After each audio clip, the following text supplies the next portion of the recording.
लड़की की कहानी के साथ एनकरेज करने जा रही हूँ जो अमेरिका की रहने वाली थी। और ये एक ऐसी लड़की थी जो बहुत ही स्किनी यानी बहुत ही पतली थी, उसकी बाजुएं जो लंबी लंबी थी, उसका कद लंबा था और उसका रंग जो था वो बड़ा ही पक्का था और उस रंग की वजह से उसे लोगों की बहुत बातें सुननी पड़ती थी। यहाँ तक कि उसके स्कूल में उसके साथ बहुत से तंज कसे जाते थे, उसे टॉन्ट्स की जाती थी उसके ये सारे एट्रीब्यूट्स को देखकर और उसके बॉडी के ढांचे को देखकर, और उसमें इतना इंफीरियोरिटी कॉम्प्लेक्स आ चुका था कि वो सोच भी नहीं सकती थी कि वो जिंदगी में कुछ मुकाम को हासिल कर सकती है। तो जब उसने अपनी पढ़ाई खत्म होने के साथ साथ ही जॉब करनी शुरू की तो वहां पर एक ऐसी लेडी आती है जिसका नाम होता है लेस्ली, और वो उसे देखकर पूछती है कि क्या तुम अमेरिका में ही पैदा हुई हो। तो उसे बड़ा झटका लगता है इस बात को सुनकर कि ये कैसा सवाल हुआ। फिर वो और भी कुछ सवाल उससे पूछती है और उसे कहती है कि क्या तुम जानती हो कि तुम मिस यूएसए बन सकती हो। वो she is taken aback and she thinks के ऐसे से रंग के साथ और ऐसे से फिजिकल एट्रीब्यूट्स के साथ जहां की दूसरे लोग उसे चिढ़ाते रहे हैं और दूसरी लड़कियां जो स्कूल में उसका मजाक उड़ाती रही हैं, और वो सोचती है कि यहाँ पर एक ऐसी बंदी आई है जो कह रही है कि मैं मिस यूएसए बन सकती हूँ। तो वो कहती है कि ठीक है, आप बताएं कि आप बात क्या करना चाहते हैं। तो अगले दिन वो लेडी उसको बुलाती है और उसे कहती है कि मैं तेरे साथ एक फोटो शूट करना चाहूंगी, क्योंकि वो बंदी अपने बारे में बताती है कि वो एक पेजेंट कोऑर्डिनेटर है जो कि उन चेहरों को देखकर पहचान जाती है जिनमें पोटेंशियल होता है अगले लेवल पर जाने का और मिस यूएसए बनने का। अब मिस यूएसए बनना एक बहुत ही बड़ी बात मानी जाती है और है भी। किसी भी कंट्री को रिप्रेजेंट करना किसी भी लड़की के लिए, किसी भी इंसान के लिए एक बहुत प्राइड वाली मूवमेंट होती है, बहुत एक प्राउड फील करने वाला जो है इवेंट होता है। सो वो उसके पास जाती है और जैसे उसकी फोटोशूट शुरू होती है तो वो इतनी ज्यादा इंफीरियोरिटी से भरी हुई होती है, तो वो उस फोटोशूट के दरमियान रोना शुरू हो जाती है और कहती है no I am not capable of doing it, मैं नहीं ये कर सकती क्योंकि ये मेरे बस का नहीं है और ना ही मैं इसके लिए बनी हूं। लेकिन वो जो कोऑर्डिनेटर होती हैं वो उसको पूरी तरह से परसिस्टेंटली उसे समझाती हैं, उसका मोरल बूस्ट करने की कोशिश करती हैं और उसे तैयार करती हैं ताकि वो उस शूट को अच्छे से कर सके। बहरहाल वो शूट कंप्लीट हो जाती है और उसके बाद में उस साल में वो लड़की जो है मिस यूएसए पेजेंट के लिए आगे जाती है, लेकिन वो उस साल में नहीं हो पाती, क्वालिफाई नहीं होती और वो रह जाती है। उसका ऑब्वियसली बहुत मूड खराब होता है और वो अपनी कोऑर्डिनेटर को ये बात कहती है लेस्ली को कि मैंने तो आपसे पहले ही कहा था कि मैं इस लायक हूं ही नहीं, तो आपने क्यों इतना बड़ा रिस्क लिया मुझे उस पेजेंट में भेजने का। लेकिन लेस्ली इज वेरी परसिस्टेंट, वो उसको तैयार करती रहती है, उसको मेंटली, उसको फिजिकली, उसको इमोशनली तैयार करती रहती है और कहती कोई बात नहीं, we'll try it out next year. अगले साल में फिर वो लड़की जो है वो फिर अप्लाई करती है और वो पेजेंट में जाती है, लेकिन फिर भी सेकेंड ईयर में भी वो स्टेट लेवल से ही वापस लौटा दी जाती है। उसे थोड़ा और बुरा लगता है, वो कहती कोई बात नहीं, मैं थर्ड टाइम फिर ट्राई करूंगी। वो थर्ड टाइम पूरी तैयारी के साथ जाती है और फिर वो जो है उस पेजेंट में रह जाती है और मिस यूएसए नहीं बन पाती। तीसरी बार भी ऐसे ही हो गया, फोर्थ टाइम भी वो पूरा एफर्ट लगाती है और चली जाती है, लेकिन फोर्थ टाइम भी वो फेल हो जाती है और वो उस पेजेंट को, उस मुकाम को, उस फाइनलिस्ट की पोजीशन को भी हासिल नहीं कर पाती। पुट असाइड कि उसे एक टाइटल जो है वो मिलेगा। साइड बाय साइड वो अमेरिकन आर्मी भी ज्वाइन कर लेती है और वहां पर भी वो अच्छा कर रही होती है। वो अपने मन को समझा चुकी होती है कि अब शायद पेजेंट में जाना, मिस यूएसए बनना उसकी किस्मत में है ही नहीं है और शायद जो सपने उसे दिखाए गए थे उन सपनों का कोई रेलेवेंस नहीं है। फिर भी वो जो उसको सपोर्ट करने वाली लेस्ली होती हैं, वो उसको फिर से एक बार तैयार करती हैं और उसे बोलती हैं फिफ्थ टाइम भी तू अपीयर हो and I am so sure तू बन जाएगी। तो वो बड़ी हिम्मत से करके, बड़ी अपने आप को तैयारी के साथ लाकर वो वहां पर जाती है, लेकिन फिफ्थ टाइम भी वो हार जाती है, वो उस पेजेंट को जीत नहीं पाती। Now she gets so furious about this, वो इतनी ज्यादा डिस्करेज्ड हो जाती है और वो लेस्ली को बुरा भला बोलना शुरू हो जाती है और कहती है कि तुमने जान के मेरे 5 साल खराब किए क्योंकि तुम जानती हो कि ये मेरे बस का नहीं है। लेकिन लेस्ली फिर उसमें और कॉन्फिडेंस इन्फ्यूज करके उसे और धक्के के साथ और हल्लाशेरी के साथ एक बार और मौका लेने को बोलती है और वो 6th टाइम जब जाती है तो वो पूरी कॉन्फिडेंट होती है कि इस बार वो जीत के आएगी। और 6th टाइम होता ये है कि जब फाइनलिस्ट का पुकार और चुनाव किया जाता है और उनके बारे में अनाउंसमेंट होती है तो उसमें भी उसका नाम नहीं होता है। Now she just starts throwing things apart, और वो लेस्ली को फोन करके बोलती है तुम ऐसे मेरे सपनों के साथ खिलवाड़ कर रही हो और तुम्हें नहीं ऐसा करना चाहिए था। You are the reason behind all of these failures and all of these things which have not picked up. और तुमने उन 6 साल में जिनमें मैं और भी बढ़कर आर्मी में कर सकती थी, तुमने मेरे वो 6 साल भी जो है मुझसे पीछे करवा दिए। बाय दिस टाइम इस लड़की के पिताजी भी इसको डिस्करेज करते हैं और कहते हैं कि you should now not participate in this, because वो मुझे लगता है कि हमें वो ताज देना ही नहीं चाहते हैं, because it is not meant for us. So ये लड़की बहुत मायूस होके इस पेजेंट के बारे में सोचना बंद कर जाती है, क्योंकि 6 साल से वो कंसिस्टेंटली इस टाइटल को हासिल करने के लिए मेहनत कर रही होती है। अब क्या होता है कि कुछ महीने पहले ही, जैसे कि 7th उसको लगता है कि अटेम्प्ट की बारी है, यानी 7वें साल में वो आती है, तो वो कुछ महीने पहले लेस्ली को फोन करती है और उसे कहती है कि 6 पेजेंट्स निकल गए और मेरा एक भी पोजीशन इसमें नहीं आया और ऐसे ऐसे। पर लेस्ली उसे फिर भी कहती है कि तू why don't you just try in this time, मुझे लगता है कि तू इस बार बन जाएगी। वो कहती नहीं नहीं, आपके कहने पे मैंने इतने साल इसमें मेहनत की, इतने साल मैंने पूरी मुशक्कत की, लेकिन कुछ भी हासिल नहीं कर पाई। अब इससे ज्यादा और मैं जो बेइज्जती है वो बर्दाश्त नहीं कर पाऊंगी, so I will not go for it. होता क्या है कि पेशेंट से 2 महीने पहले वो लेस्ली को फिर से फोन ट्राई करती है और पता चलता है, वो अलग से सोशल मीडिया प्लेटफॉर्म पर जाकर देखती है और पता चलता है कि लेस्ली मर चुकी है। और जब उसे ये पता लगता है कि लेस्ली मर चुकी है एक ऐसी डिजीज की वजह से जिसका जिक्र उसने इस लड़की से नहीं किया होता, तो वो बहुत ही मायूस होती है और उसे लगता है कि अगर उसने मुझ पर इतना विश्वास किया कि मैं इस पेजेंट को जीत सकती हूं, तो मैं एक और मौका अपने आप को दूंगी, मैं एक और मौका इस समय को दूंगी, मैं एक और मौका दूंगी इस पेजेंट को कि मैं उस मुकाम तक पहुंच सकूं जिसके लिए मेरा चुनाव किया गया है। अब वो पूरे ईमान के साथ, अब अपने लिए नहीं लेकिन अब वो लेस्ली के लिए कुछ करना चाहती थी, उसे सही प्रूव करने के लिए करना चाहती थी, और उसकी सारी नेगेटिविटी जो है वो पॉजिटिविटी में बदल जाती है, सारा पेसिमिज्म उसका ऑप्टिमिज्म में बदल जाता है, और वो कहती है this is the final countdown कि मैं इसको करके दिखाऊंगी। और फाइनली क्या होता है कि जब वो 7th टाइम पेजेंट में एंटर करती है तो उस टाइम तक वो सारे के सारे राउंड्स क्लियर करती जाती है और फाइनलिस्ट के नामों में उसका नाम भी अनाउंस किया जाता है। अब जब वहां पर 2 लड़कियां खड़ी होती हैं, एक तो मिस बार्बर और एक और लड़की, तो दशौना ये सोचती है कि शायद मैं फर्स्ट रनर अप हूं, और वो वहां खड़ी होकर अपने हाथों को उठाते हुए अपने मन में धन्यवाद देते हुए परमेश्वर को कहती है कि प्रभु मैं आपका धन्यवाद देती हूं कि मुझ जैसी लड़की को आपने यूएसए का टाइटल होल्डर में फर्स्ट रनर अप बना दिया है। सो वो ये कह ही रही होती है और कहती है प्रभु मेरे लिए आप मुझे यहां तक ले आए, बहुत बड़ी बात है और मैं सिर्फ आपको धन्यवाद देना चाहती हूं।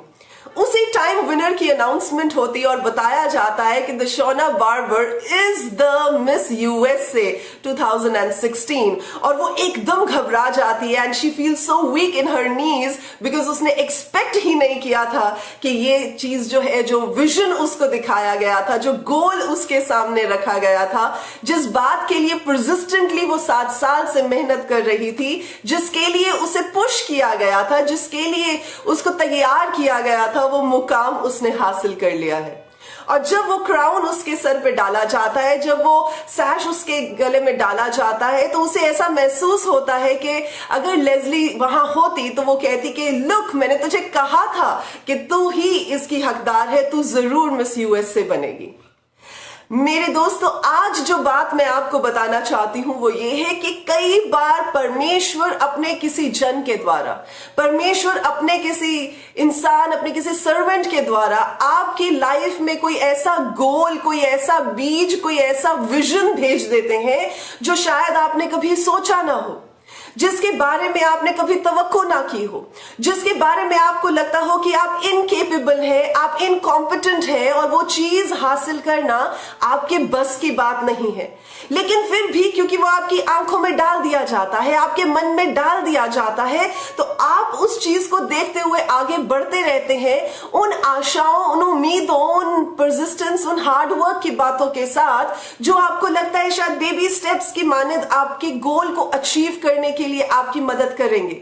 लेकिन हो सकता है कि कई बार एक ऐसा मुकाम आ जाए जहां पर सारी चीजें पत्तों की तरह गिरती हुई नजर आए, जहां पर आपको ऐसा लगे कि अब शायद आप इस मुकाम को हासिल नहीं कर सकते, फेलियर आ गया है, आप गिर गए हैं, चुनौतियां आ गई हैं, या आपके पांव फिसल गए हैं, या वहां तक पहुंचते पहुंचते बस आप पकड़ने ही लगे हो उस मुकाम को और आप नीचे स्लिप कर जाएं और आप सोचते हो कि नहीं, शायद मैंने गलत सुन लिया था, शायद मैंने गलत सपनों को अपनी आंखों में संजो लिया था, शायद मैंने गलत ये जो गोल है उसको अचीव करने के बारे में सोच लिया था। पर आज जो बात मैं आपको बताना चाहती हूं कि परमेश्वर आपकी जिंदगी में हेवन से किसी भी तरह उस अपॉर्चुनिटी को, किसी भी तरह उस विजन को, किसी भी तरह उस बात को लेकर आ सकते हैं जो प्रभु चाहते हैं कि आप अपनी जिंदगी में पूरा करें। आप समझ रहे हैं इस बात को? आपको नहीं पता हो सकता कि आपकी कैपेबिलिटी क्या है, आपको नहीं पता हो सकता कि आपका पर्पस क्या है, आपको नहीं पता हो सकता कि परमेश्वर आपके द्वारा क्या करवाना चाहते हैं, लेकिन प्रभु जानते हैं कि वो आपकी जिंदगी के द्वारा क्या करवाना चाहते हैं। सो जहां आप गिर रहे होंगे, आपके मन में एक धीमी सी आवाज आएगी, उठ मेरे बेटे, उठ मेरी बेटी, this is the right way for you to go in. यही वो रास्ता है जिसे तुम्हें पकड़ना है, यही वो रास्ता है जिस पर तुम्हें चलना है, उठ और चल। और आपको एक बार फिर से परमेश्वर के वादों पर भरोसा होने लग जाता है और आप उठ जाते हैं और आप चलना शुरू करते हैं। कुछ और आगे जाके आपको थोड़ी और हिम्मत मिलती है प्रभु के वचनों से, प्रभु के लोगों के उन बातों से जो वो वचन के द्वारा आपसे कहते हैं, और आप और हिम्मती होके और रफ्तार पकड़ते हुए आगे बढ़ते हैं। और आगे जाके आप गिर भी जाते, लेकिन आपकी आंखों में वो सपने संजोए हुए होते हैं जो परमेश्वर ने दिए हैं, और आप कहते हैं कि मैं उठूंगा और मैं उस पार जाऊंगा जिस पार जाने के लिए प्रभु ने मेरा चयन किया है, मुझे चूज किया है। ये वो जगह होती है जहां आपने गिरना और संभलना एक you just have to take it like a part of your life. इसे आपको जस्ट एज अ रूटीन अपनी जिंदगी के उस पर्पस को फुलफिल करने के लिए लेना होता है। और आपको ये नहीं सोचना होता कि अगर मैं गिर गया हूं तो मैं गिरा रहूंगा, लेकिन उठना होता है, दोबारा अपने आप को तैयार करना होता है और आगे बढ़ना होता है। शायद आप नहीं जानते इस बात को कि बहुत हाई परसेंटेज है उन लोगों की जो कि सक्सेसफुल होने से बस थोड़े से ही कदम जो है पीछे हार मान लेते हैं।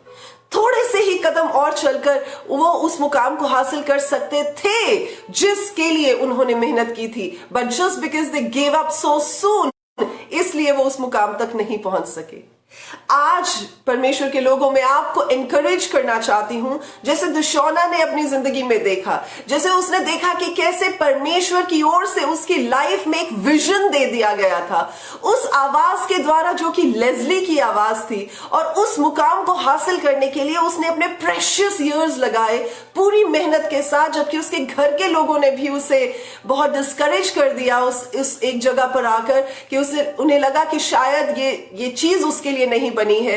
बट क्योंकि वो आवाज जो लेस्ली के थ्रू उसकी लाइफ में आई थी वो परमेश्वर की आवाज थी, इसीलिए प्रभु ने रियलाइज कराई उसकी उस ड्रीम को, जो कि परसिस्टेंस के साथ, जो कि मेहनत के साथ, जो कि डिटर्मिनेशन के साथ, जो कि विल पावर के साथ उसकी लाइफ में पूरी की गई।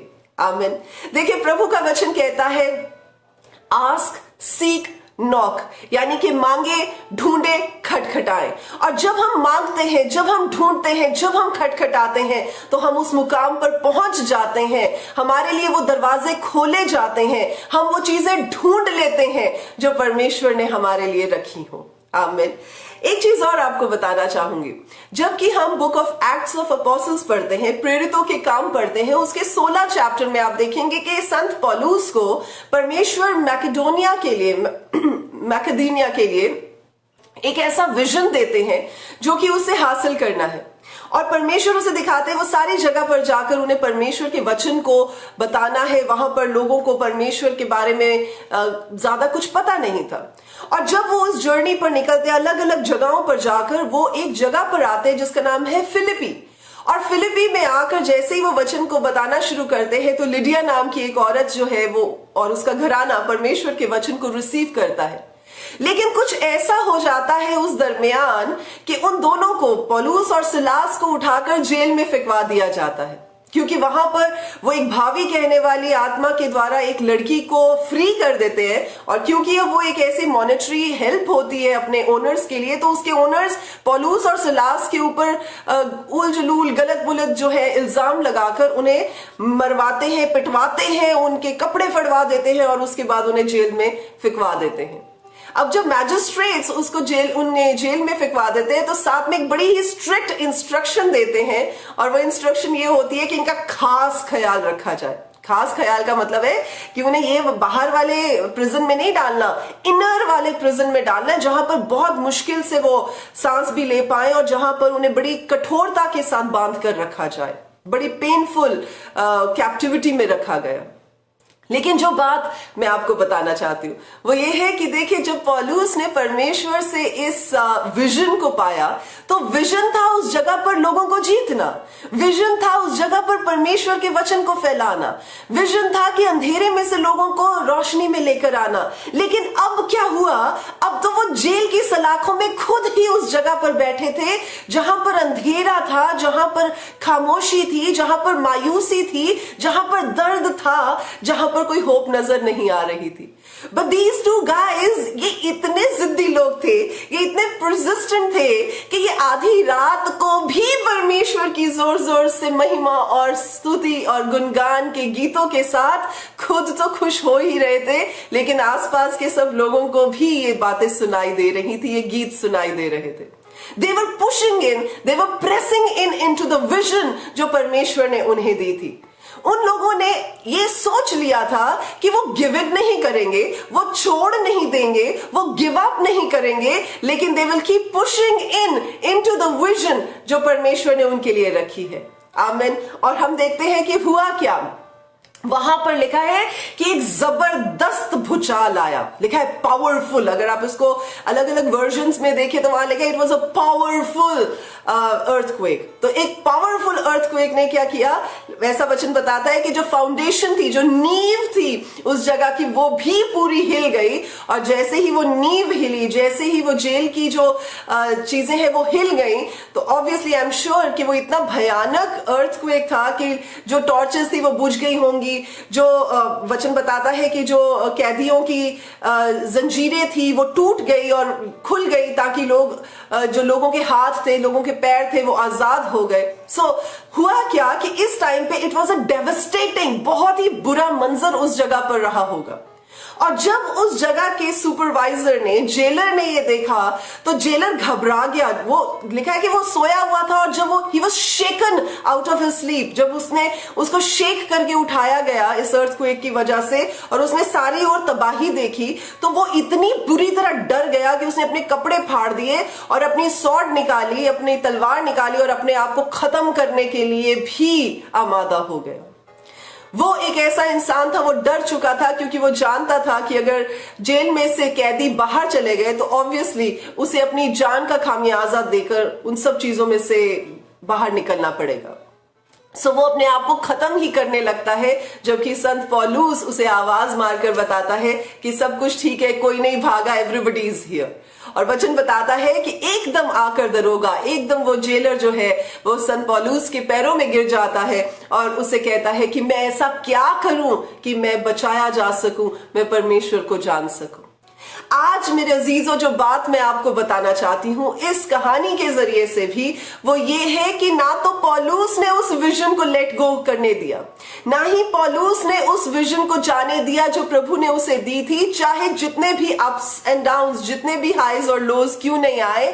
और ना ही यहां पर दरोगा ने भी उस परसिस्टेंस को छोड़ा, जबकि वो चिल्ला रहा था, कपड़े फाड़ रहा था, अपने आप को मारने जा रहा था, लेकिन फिर भी वो परसिस्टेंटली ये जानना जानना चाहता था कि आखिर ऐसा क्या है कि वो बच जाए करके, ऐसा क्या है कि उसका घराना बच जाए, ऐसा क्या है कि वो अगले मुकाम पर जा सके। और फिर हम देखते हैं कि पूरा का पूरा घराना बचाया जाता है, पूरे के पूरे लोग जो है वो परमेश्वर के विश्वास में आ जाते हैं, और तब वो सब मिलकर खाना खाते हैं। और अगले दिन पौलुस और सिलास को उस जगह से इज्जत के साथ बरी किया जाता है, बाहर भेजा जाता है। आमीन।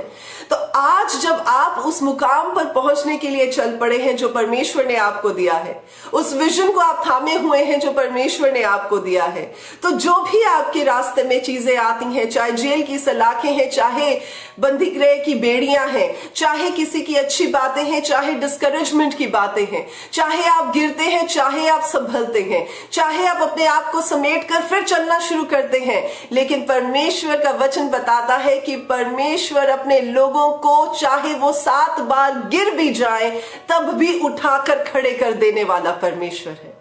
परमेश्वर का वचन बताता है कि परमेश्वर अपने धर्मी जन की प्रार्थनाओं की ओर अपने कानों को लगाकर रखते हैं ताकि उनकी दुहाइयां जो है प्रभु के कानों तक पहुंचे और परमेश्वर उनकी मदद करे।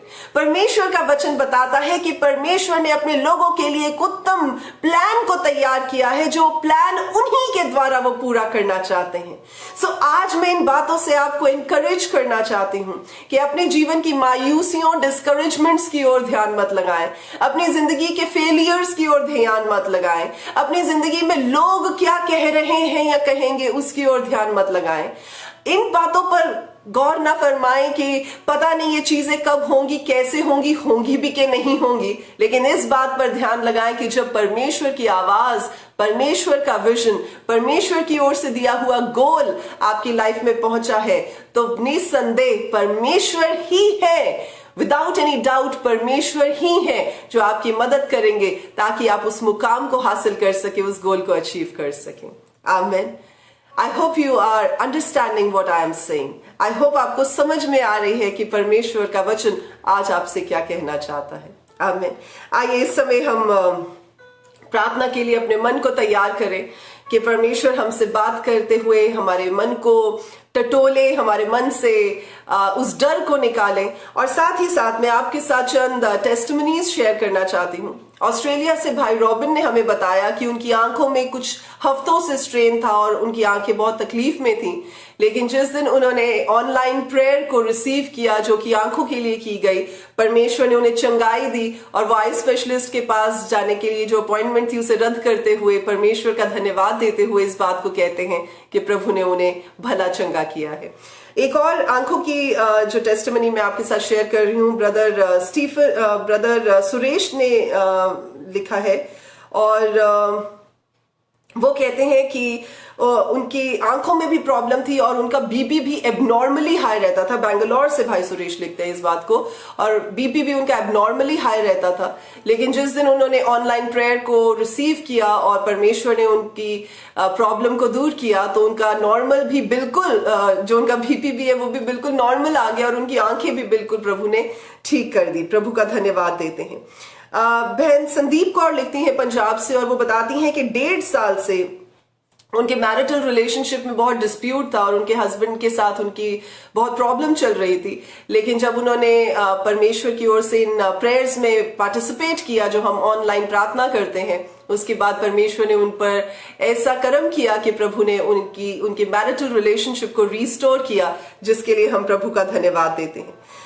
यूपी से भाई स्टीफन लिखते हैं कि वो काफी अरसे से एक अच्छी जॉब की तलाश में थे और उन्हें कहीं भी अच्छी जॉब नहीं मिल रही थी, लेकिन जिस दिन दुआ की गई थी दरवाजों के खुलने की और परमेश्वर की ओर से आपके लिए उन सही जगहों के लिए अपॉर्चुनिटीज आने के लिए, तो उन्होंने उस प्रार्थना को रिसीव किया और वो बताते हैं कि परमेश्वर ने उन्हें जो जॉब दी है वो उनकी कैपेबिलिटी से भी बढ़कर है। सो हम परमेश्वर को महिमा देते हैं। और भी कुछ टेस्टिमनीज हैं जो आंखों की चंगाई की हैं और जो स्किन प्रॉब्लम्स की हीलिंग की हैं। हम उन सभी चीजों के लिए परमेश्वर का धन्यवाद देते हैं और प्रभु को महिमा देते हैं। आइए इस समय है कि हम प्रार्थना में जाएं और आज हम 2 चीजों के लिए प्रार्थना करेंगे। एक तो हम इस बात के लिए प्रार्थना करेंगे कि जो विजन परमेश्वर ने आपको दिया है वो आपकी जिंदगियों के द्वारा आप प्रभु के साथ होकर पूरा कर सकें और आप हार नहीं माने। और फिजिकल एलिमेंट के लिए जो हम प्रार्थना करेंगे वो है थायराइड के लिए, कि जिनको थायराइड की प्रॉब्लम है हम उनके लिए प्रार्थना करेंगे कि परमेश्वर उनकी उस प्रॉब्लम से, उस दिक्कत से उन्हें बाहर निकाले और चंगाई बख्शे। आइए हम इस समय प्रार्थना करते हैं। जिंदा परमेश्वर, आपका धन्यवाद देते हैं, आपको महिमा देते हैं। प्रभु जी, आप सृजनहार परमेश्वर हैं, अनादिकाल से अनंत काल के आप परमेश्वर हैं, अल्फा और ओमेगा आप हैं, और प्रभु दुआओं को सुनकर उनका जवाब देने वाले भी परमेश्वर आप हैं। प्रभु जी, इस समय हम धन्यवाद देते हैं आज के इस वचन के लिए और इस बात के लिए जो आपने आज अपने लोगों के बीच में कराई है। और प्रभु, हम धन्यवाद देते हैं उन सभी लोगों के लिए जिन्होंने आज के इस वचन को रिसीव किया है। प्रभु, हम प्रार्थना करते हैं कि आपकी स्ट्रेंथ, आपकी रिन्यूड स्ट्रेंथ मेरे परमेश्वर आपके लोगों के बीच में आए। और परमेश्वर, जहां पर उनकी हिम्मत खत्म होती है, जहां पर वो अपने आप को वीक महसूस करते हैं, वहां पर आपकी सामर्थ, आपका बल, आपका जोर उनकी जिंदगी में काम करे। परमेश्वर, होने दे जैसे कि संत पौलुस कहते हैं कि जब वो वीक होते हैं, जब वो कमजोर होते हैं तो वो जोरावर हो जाते हैं। परमेश्वर, आज होने दे कि आपके लोग भी ऐसा ही कह सकें कि जहां जहां वो कमजोर होते हैं प्रभु, आपका बल उन्हें आकर ढांप लेता है और वो जोरावर होकर प्रभु नया बल पाकर खड़े हो जाते हैं और उस बात में घमंड करते हैं कि वो कमजोर थे, लेकिन अब परमेश्वर आपके स्ट्रेंथ में वो स्ट्रेंथन हो चुके हैं। प्रभु जी, आप अपने लोगों को उस गोल को अचीव करने का सामर्थ्य दें जिसके लिए आपने उन्हें चुना है और इस गोल और विजन को उनकी जिंदगी में दिया है। धन्यवाद देते हैं प्रभु जी। इस समय हम उन लोगों के लिए भी प्रार्थना करते हैं जो थायराइड की प्रॉब्लम से होकर गुजर रहे हैं। प्रभु, हम जानते हैं कि थायराइड में से, इस ग्लैंड में से निकलने वाले हार्मोन बॉडी के वाइटल पार्ट्स को चलाने के लिए इंपॉर्टेंट है, और अगर ये थोड़ी सी भी चेंजेस आती हैं इसमें तो खुदावन हम जानते हैं कि बहुत सारी कॉम्प्लिकेशंस बॉडी में आती हैं। आज खुदावन खुदा प्रभु यीशु के नाम में प्रभु जी मैं प्रार्थना करती हूं कि थायराइड की, चाहे वो हाइपरथायराइडिज्म है चाहे वो हाइपोथायराइडिज्म है, आज प्रभु यीशु के जिंदा और जलाली नाम में प्रभु वो नॉर्मलाइज किया जाए खुदावन। और परमेश्वर, आप में मेरे प्रभु जी आपके जलाली हाथ के द्वारा परमेश्वर सारे के सारे एबनॉर्मल लेवल्स प्रभु यीशु के नाम से नॉर्मल किए जाए।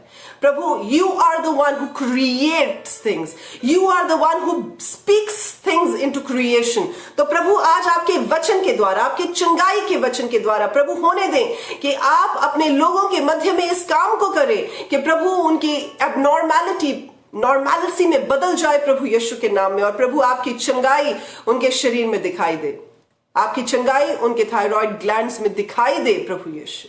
धन्यवाद देते हैं प्रभु जी, धन्यवाद देते हैं। और प्रभु, मैं साथ ही साथ प्रार्थना करती हूं कि थायराइड के जो प्रभु जी हार्मोन्स की एबनॉर्मैलिटी की वजह से हुई कॉम्प्लिकेशंस और सिम्टम्स को भी प्रभु यीशु के नाम से आप ठीक करें। प्रभु, आप ठीक करें ताकि खुदावन आपके लोग एक नॉर्मल जिंदगी को, एक सही बैलेंस्ड जिंदगी को जी सके। धन्यवाद देते हैं प्रभु जी, आपने हमारी इस प्रार्थना को सुनकर कबूल कर लिया है और आपने अपने लोगों को शिफा और चंगाई देकर खड़ा किया है, उसके लिए आपका धन्यवाद देते हैं। प्रभु, आपको धन्यवाद देते हुए सारी महिमा सिर्फ आप ही के पवित्र नाम को देते हैं, प्रभु यीशु के जिंदा और जलाली नाम में। आमीन, आमीन, आमीन। I am so thankful to the Lord. मैं परमेश्वर की बहुत शुक्रगुजार हूं कि परमेश्वर अपने लोगों की, अपने बंदों की, अपने बंदियों की दुआओं को सुनते हैं और उन कामों को करते हैं जिसकी जरूरत होती है। तो आज अगर आपने इन प्रार्थनाओं को रिसीव किया है, यू बी अश्योर्ड कि आपकी जिंदगी में परमेश्वर भले कामों को, परमेश्वर अपनी चंगाई को जरूर दिखाएंगे। आमीन। तो इस मैसेज के साथ मैं आपको इंकरेज करना चाहती हूँ और आज के लिए आपसे इजाजत लेना चाहती हूँ। और मैं उम्मीद करती हूँ कि आने वाले दिनों में परमेश्वर और भरपूरी के साथ इन बातों को, जो कि प्रभु अपने रेवलेशंस की बातों को जाहिर करना चाहते हैं, वो बताएंगे, वो जाहिर करेंगे। और आप हमारे साथ बने रहिएगा। हमारे YouTube channel Neetu P Chaudhary official पर आप हमारे वीडियो को ज्वाइन कर सकते हैं और हमारे Facebook page doctor Neetu P Chaudhary official को आप लाइक और फॉलो कर सकते हैं, जिससे आप अपडेटेड रहें हर दिन के जो रेगुलर पोस्ट हैं उनमें।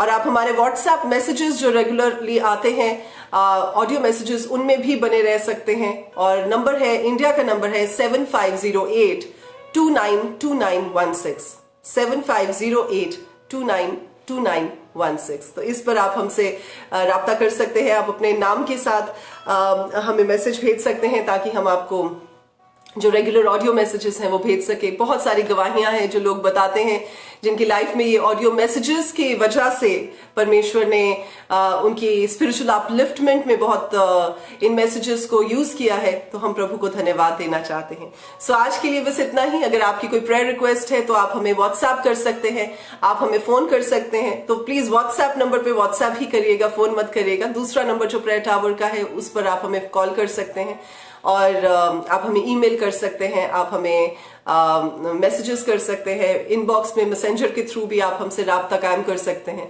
सो these are the places for contacting us.